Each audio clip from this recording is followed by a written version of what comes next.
Sir आज हम जिस पॉइंट को लेकर बात करने वाले हैं, इस पॉइंट को सुनने के बाद आपको ऐसा लगेगा कि भाई इससे तो डर का माहौल तैयार हो सकता है। और मुझे भी लगता है कि भाई शायद इस तरह की बातें की ही इसलिए जाती है कि यहाँ पर डर का माहौल पैदा हो सके, डर का माहौल बन सके और उसका पूरी तरह से बड़े जो इन्वेस्टर्स है फ़ायदा उठा सके। समझ रहे हैं ना क्या बात है, उसके बारे में हम डिटेल्स में बात करेंगे।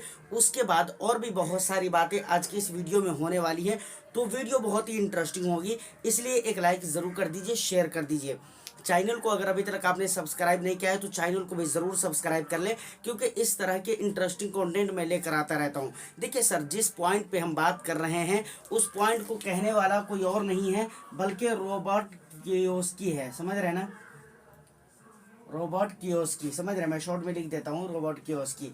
समझ रहे हैं इन्होंने क्या कहा है, लेकिन उससे पहले हम ये जान लेते हैं कि भाई ये बंदा है कौन। समझ रहे हैं, देखिए आप एक तरह से ये बोल सकते हैं कि एक तरह का बिजनेसमैन भी है और दूसरी बात एक तरह का इन्वेस्टर्स भी है, क्योंकि बहुत सारे पैसे इन्होंने इन्वेस्टमेंट भी करके रखा हुआ है।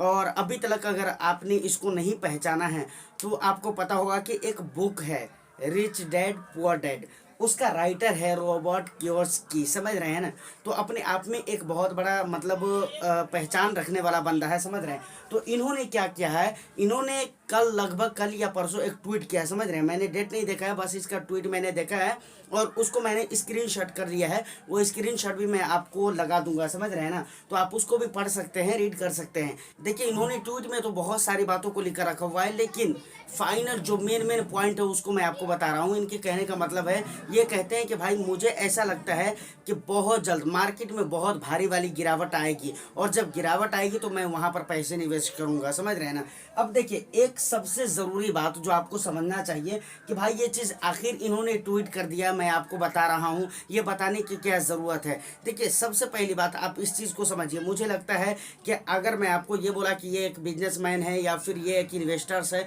तो आपने इसको पहचाना या नहीं पहचाना, लेकिन जब मैंने एक बुक का नाम लिया rich dad and poor dad, समझ रहे हैं, इस बुक का नाम लेते ही आपने बहुत हद तक ये समझ चुके होंगे कि भाई हाँ ये कौन बंदा है। और क्योंकि इसकी किताब लोग बहुत ज़्यादा पढ़ रहे हैं ना, रिच डैड पुअर डैड जो किताब है बहुत ज़्यादा लोग पढ़ रहे हैं और बहुत ज़्यादा लोग पसंद कर रहे हैं। किताबें भी अच्छी है, आप भी पढ़िए, अच्छा लगता है पढ़कर। समझ रहे हैं ना, तो कहने का मतलब ये है कि इनके बहुत ज़्यादा फॉलोवर हैं, इनकी बातों को मानने वाले हैं, इनको सुनने वाले हैं। अब ऐसे में क्या होगा, इन्होंने अगर कुछ भी कमिटमेंट कर दिया या कुछ भी बोला तो बहुत मर्तबा आपने देखा होगा कि भाई मार्केट के ऊपर उसका असर पड़ जाता है। जैसे वॉरेन बफेट हो गए, अगर ये आज मार्केट के बारे में कुछ भी बोल दे यकीनन उसका पूरा पूरा असर आपको देखने को मिलेगा स्टॉक मार्केट पे। समझ रहे हैं ना, तो ये सारी बातें होती है। इस तरह के जो भी बड़े बड़े इन्वेस्टर्स हैं, जो भी बड़े बड़े लोग हैं, वो जब बोलते हैं तो उनके बोलने की वजह से, मैं तो बोलता हूँ उनको बहुत सोच समझ कर बोलना चाहिए। रीज़न ये है कि उनके बोलने की वजह से रिटेल इन्वेस्टर्स में बहुत ज़्यादा फर्क पड़ता है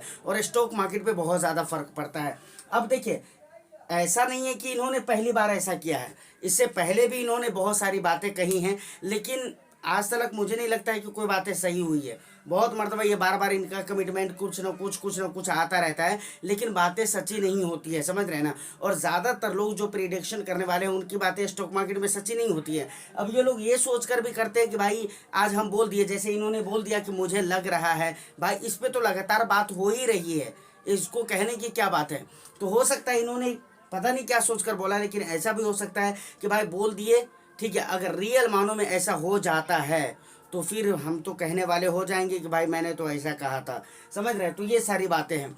अब देखिए फाइनल जो मैं आपको कहना चाह रहा हूँ इनके इस पॉइंट पे कि देखिए मार्केट में अप एंड डाउन होते रहते हैं। समझ रहे हैं, तो मार्केट में आपको घबराना नहीं चाहिए। और इस तरह की न्यूज़ निकल कर आती है, कहने वाला अगर रॉबर्ट कियोस्की हो या फिर वॉरेन बफेट हो या फिर इस तरह के जो भी इन्वेस्टर्स हैं, चाहे कोई भी हो, आप मार्केट में एक ही बात आपको सोचना चाहिए। मैं समझता हूं कि ये फार्मूला इतना फार्मूला है जो आपको एक नहीं बल्कि 101% आपको काम आने वाला है, 110% आपको काम आने वाला है। समझ रहे हैं, 110% आपको काम आएगा। वो फार्मूला क्या है, आप एक ही चीज़ समझिए कि भाई ये न्यूज़ निकल कर आ रही है। समझ रहे हैं, तो ये किस लिए आ रही है, ये शॉर्ट ड्यूरेशन के लिए आ रही है, शॉर्ट टर्म के लिए आ रही है। लेकिन आपको जो निवेश करना है या फिर आपने जो निवेश किया है वो शॉर्ट टर्म के लिए नहीं किया है, आपने निवेश किस टर्म के लिए किया है, लॉन्ग ड्यूरेशन के लिए किया है। तो ये चीज़ आपको ख्याल रखना चाहिए। अगर मानकर चलिए आपने 10 साल के लिए निवेश कर दिया, 10 साल के लिए आपने निवेश कर दिया, 10 ईयर्स के लिए, अब बीच में अगर मान लीजिए भारी वाली गिरावट हो ही जाती है, अगर वो गिरावट 1 महीने रह भी जाती है, 1 महीने जबकि रहती नहीं है भाई, एक दिन की जो गिरावट होती है ना, 2008 आपको पता है ना, मार्केट सेंसेक्स की अगर मैं बात करूँ ना, सेंसेक्स, तो सेंसेक्स एक दिन में 8,000 पॉइंट से कुछ ज़्यादा गिरा था। मैं 8,000 ही लिखता हूँ, लेकिन 8,000 से कुछ ज़्यादा था, 8,600 ऐसा कुछ था। तो वहाँ पर खलबली मच गई थी। और सोच कर देखिए, अगर इस तरह की गिरावटें अगर 2 दिन, 4 दिन, 6 दिन अगर रह जाए तो फिर क्या होगा। बात समझ रहे हैं आप। तो मेरे कहने का मतलब ये है कि भाई वो शॉर्ट टर्म में जो गिरावट हो रही है ना, उस गिरावट को आपको देखना नहीं चाहिए। अभी लगातार आपने देखा होगा कि मार्केट में कई दिनों से वैलेटिलिटी थी, लेकिन अगर मैं कल की बात करूं, समझ रहे हैं, 16 अगस्त की मैं अगर बात करूं, तो आपने देखा है कि मार्केट ने बहुत अच्छा परफॉर्म किया है। अच्छा, मार्केट, हमारी मार्केट ने नहीं, बल्कि यूएस की मार्केट ने भी अच्छा परफॉर्म किया है, जापान ने भी अच्छा परफॉर्म किया है। एक दो इंडेक्स अगर यूएस का देखें तो वहाँ पर थोड़ी सी गिरावट हुई, बहुत थोड़ी सी गिरावट हुई है, समझ रहे हैं ना। जापान ने भी अच्छा परफॉर्म किया है। उसके बाद यूके वगैरह की मार्केट भी अच्छी चल रही है। रीज़न यही सारे हैं कि हमारी मार्केट में भी अच्छाई हो रही है, समझ रहे हैं ना। तो फाइनल इस न्यूज़ का अगर अभी तक देखा जाए तो मार्केट के ऊपर कुछ खास असर नहीं पड़ा, खास क्या, बिल्कुल ही असर नहीं पड़ा है, बिल्कुल असर नहीं पड़ा है। और इन्होंने, मैंने आपको कहा ना कि पहले भी इन्होंने इस तरह की कमिटमेंट कर चुके हैं, लेकिन हुआ कुछ भी नहीं था, समझ रहे हैं। तो फाइनल आपको घबराना नहीं है, आप लॉन्ग टर्म के निवेशक हैं और लॉन्ग टर्म के लिए ही आपको जाना चाहिए। देखिए सर, एक बात जो कि आपको समझना चाहिए, मैं यहाँ पर इस वीडियो को शूट ही नहीं करता, मुझे कोई मतलब ही नहीं था कि भाई एक ट्वीट की वजह से मैं पूरी वीडियो आपको बना कर दे दूँ। लेकिन होता क्या है, आप बात को समझिए, होता यह है कि किसी ने कुछ कह दिया और वहाँ पर रिटेल जो इन्वेस्टर होते हैं, रिटेल इन्वेस्टर्स को बहुत ज़्यादा नुकसान होते हैं। वो लोग बेचना शुरू कर देते हैं, वो लोग क्या करते हैं, बेचना शुरू कर देते हैं, एग्जिट करना शुरू कर देते हैं। और इसका फ़ायदा हमारे और आपको तो नहीं होता है, रिटेल इन्वेस्टर्स को तो नहीं होता, उनको तो नुकसान ही होता है, लेकिन इसका फ़ायदा बड़े लोग उठाते हैं। क्या होता है कि इससे मार्केट गिरती है, जब मार्केट गिरती है तो ये लोग पैसे लगाते हैं, और यही इन लोगों की पूरी टेक्निक इसी तरीके से काम करती है। तो इस बात को आप समझिए। तो फाइनली ये कुछ इंपॉर्टेंट बात थे जो कि मुझे लगा कि आपको बताना चाहिए, क्योंकि बहुत ज़रूरी है इन चीज़ों को समझना और बहुत ही डीपली इस पर गौर करने की ज़रूरत है सर। तो उम्मीद करता हूँ कि ये इन्फॉर्मेशन आपको अच्छी लगी हो। बट आप इन तमाम तर मुद्दों के बारे में कैसे सोचते हैं, आप अपना वैल्यूबल फीडबैक कमेंट सेक्शन में ज़रूर दीजिएगा। मैं फिर मिलता हूँ किसी नेक्स्ट वीडियो में, लेकिन उससे पहले एक हम्बल रिक्वेस्ट ज़रूर करूँगा कि चैनल को अगर अभी तक आपने सब्सक्राइब नहीं किया तो चैनल को सब्सक्राइब कर लीजिए, वीडियो को लाइक एंड शेयर कर दीजिए। All the best, thank you for watching.